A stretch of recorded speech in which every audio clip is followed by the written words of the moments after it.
Hello, my friendos, and welcome to the Wild West Gamer with me, the Wild West Gamer, here in the gaming grotto, enjoying some milk. Final film review for you guys today. I finally watched the film that I've really wanted to watch, a film that I was hoping was going to be good and really wasn't. It was the Chernobyl Diaries, done by Oren Peli.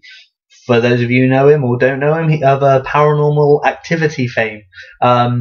A director that I was really hoping was going to be something really special for horror films, just because he likes to make films on the cheap. But he seems to put in a lot of detail and effort. Now, I really like Paranormal Activity 1. It really pisses me off that it's become all of a sudden this really just milked franchise, because apparently there's this big overarching storyline involving Katie and some kid and the fucking demon or whatever. Okay, wicked, awesome, cool, but really, fucking, how many people in America, seriously, have fucking security cameras all over their, houses? I know everyone goes, oh, the new one had about a webcam. Who the fuck carries a webcam around with them all the time? In fact, when scary shit goes down, why are you grabbing a camera and not the fucking telephone, trying to call fucking Ghostbusters? Seriously, it's stupid. Shit, someone just breaks into my fucking house or something breaks into my house, I fucking grab my BB gun. I don't go like a baseball bat. I don't fucking grab a camera and go, well, I better catch this shit on film in case I die. Who's gonna fucking post it anyway, you dumbass? What, you hope that fucking The Exorcist is gonna tell them and go, well, I better upload this straight away? No, dumbass, fucking grab something useful like a knife, not a fucking mobile phone. So this is the thing. Oren Peli of that sort of thing. The guy I don't know whether or not he had any decision in it, but some of his films have kind of sold out. He has got this film up and coming, which I'm really excited about, but has been delayed for some reason.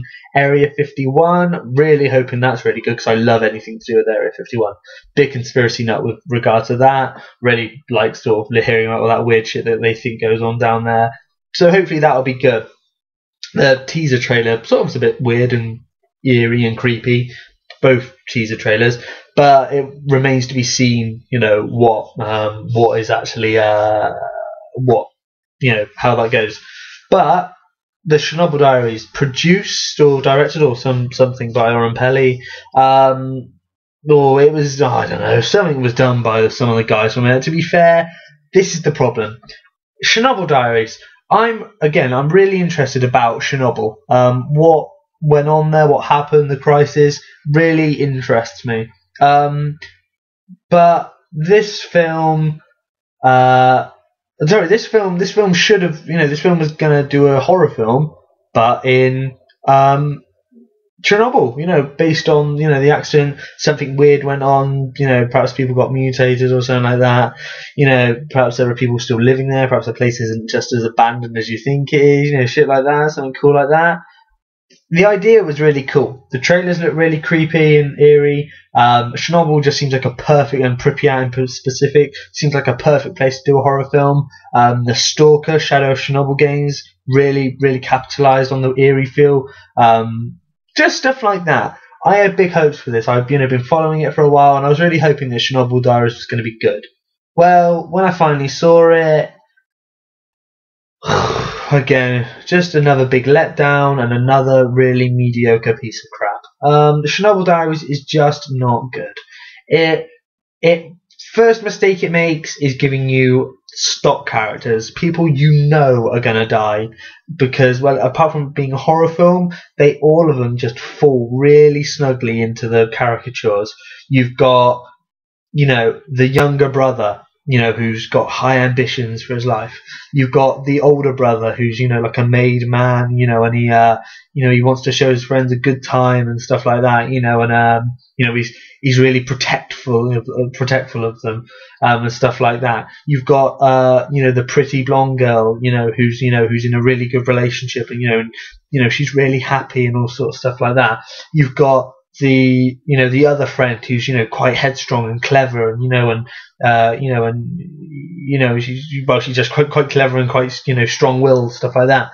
You've got the two backpackers, who are married, a couple, who are really quirky and weird, and you've got sort of the stoic, strong, silent type guy, who's good with a gun and stuff like that. That's your group of characters, and you know, and well, you've sort of got to see them on screen to gain sort of, you know, guess how they're going to react and behave. You know, but really within the first 15 minutes, you know who's going to be dead and who's going to be alive by the end of this film. And yeah, that's it. They go to Chernobyl, they go to Pripyat, they sneak in. Again, something that just doesn't sit right with me for some reason. I don't know why. I just imagine that, you know, I don't see why really such a big thing was made about them trying to sneak into Chernobyl or Pripyat. You can kind of go in there like easily. There are tours there. You know, people go there. Go on YouTube, type in Chernobyl. There are lots of things of like homemade stuff of people who've gone there by themselves. Yeah. So this whole big thing of like, you know, it's being guarded by the military and shit like that. No, not at all. So that sort of shits it really up the creek for me. Because I don't like films that, you know, stuff that's blatantly easily like people know about. Don't try and fuck around and create this big conspiracy about it, because, well, no, people just know that stuff is bullshit. Yeah, there's like 1,000 documentaries have been done on Chernobyl. Yeah, you know, on Pripyat and stuff like that. People go there all the time. Yeah, this film is like makes out like these are the first people who've ever been there. You know, stuff like that. It is really just, again, it's just a really big letdown when like the premise of the story is automatically a letdown. So yeah, so they go to Pripyat, they sneak in. Walk around, get back to the van. The engine's been all torn up. I wonder who did that, because it's supposed to be abandoned. Ooh, and fucking cue creepy noises in the dark, not weird sounds, shadows move, shit like that. Shit goes down, people die. The end. That's it. That's all it is. Nothing really interesting is done. It alludes to a really bigger picture behind the scenes. It gives the impression that something is going down. It gives you this really strong sense that there's this bigger, meatier story eking to be told behind the scenes, but it isn't. It just isn't. It becomes the Hills Have Eyes. It does. No, that's not fair. The Hills Have Eyes I actually quite liked. Well, it was all right. The Hills Have Eyes 2, it's more like that. It's a film that should, you know, a film that, well, they should have learned from the Hills of Eyes 2. Hills of Eyes 2. The Hills of Eyes 2 essentially should tell a lot more about backstory about what actually happened than it does. But it doesn't. It just really tells a little bit and does all the same stuff as the first one. This film, like I said, should have learned from that and should have told a lot of backstory, a lot of really in-depth stuff to build up the tension, you know, build up the atmosphere. If you understand something more, but at the same time still don't understand something, you know, it's a bit of a contradiction of terms, but basically what I mean is if you understand how something came into being, yeah, but you can't understand its motivations or its, you know, its behavior or something like that, that becomes scary. If something is unpredictable, that becomes scary. And then if there's that sense of relation, that's even scarier, because then it, of course, you know, fucks people up going, oh, you know, how far is, you know, the line between man and animal, shit like that, you know, mutation, all that crap scares people all the time, and radiation, all that crap. Yeah, that sort of stuff. But this film doesn't do that. It just alludes to there was an accident, people got fucked up, now they kill people. Ooh, scary. I'm not spoiling anything for you. You knew it was a horror film, you know, if you've seen the trailer or anything like that. If you're looking for reviews, you know it's a horror trailer. If you've seen the trailer, sorry, right? Did I say that right? Oh, fuck it, who gives a shit? You know, it's if you've seen the trailer, you know that this film has got like weird shit going on with it, like mutants and stuff like that. So don't worry, I'm not ruining anything for you. I'm not going to tell you who dies. I'm not going to tell you who lives. I'm not going to tell you what happens. Just giving you the premise of it.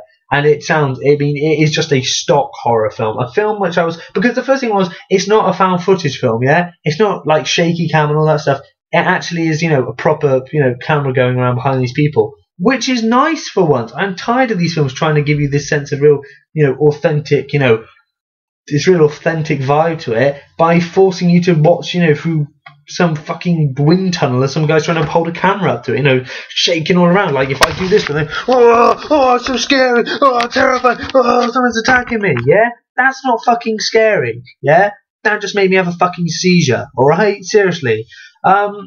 It's just fucking stupid. It really pisses me off when films do that. But this film didn't do it. So for once, I was like, perhaps this is going to be good. But no, it's not.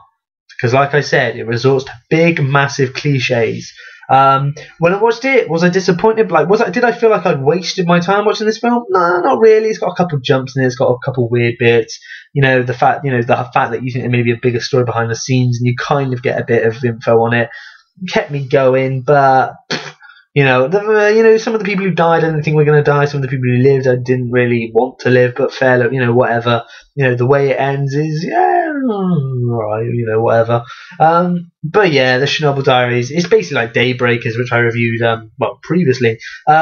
Really good concept, just really fucking poorly executed, and that pisses me off. I think I just need to really watch a good film. Like tonight, I think I'm gonna have to watch Blade Runner or something like that. Seriously, I'm just getting really tired of these crappy films. Crappy films and crappy games. Anything that gives you a really ace concept, but fails to properly execute it. Really pisses me off. Christ almighty, it sounds like a fucking train just went past my house. The fucking hell does kids ride these days? That was if you could hear that, was a fucking scooter, like a little pushing scooter. So the fuck did that go on? Like a V8 or something? Jesus Christ. So yeah, that was the Chernobyl Diaries. Big old steaming pile of crap. Little bit of gold in there if you want to dig for it, but I don't really want to. I ain't gonna watch it again. I've seen it once. If you want to borrow it off a mate, if you want to, rent it or something, bargain bin it, something like that, don't pay full whack for it. Seriously, it's not worth it. And yeah, that's it really. See, look at me, I'm yawning. I started off these reviews really pumped up and full of energy. Now I'm yawning. Jesus Christ, see what these films do to me?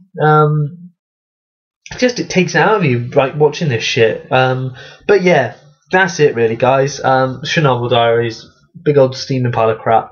So yeah, that's it, guys. I hope you enjoyed it. I'm sorry if I'm sorry that at the moment I'm reviewing real dog turds at the moment. I am going to try and get something better going on. I really want to do a review of the Lord of the Rings, like the Lord of the Rings or Fellowship, the 2000, Return of the King, just because they're like my favourite films. But God, I have not got fucking 16 hours of my life to just do this constantly, because I would try and review them all at once. I really would.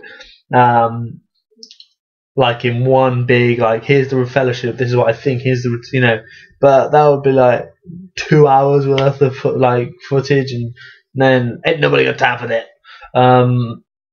So, do you even lift the bro? Sorry, I don't fucking know why I said that.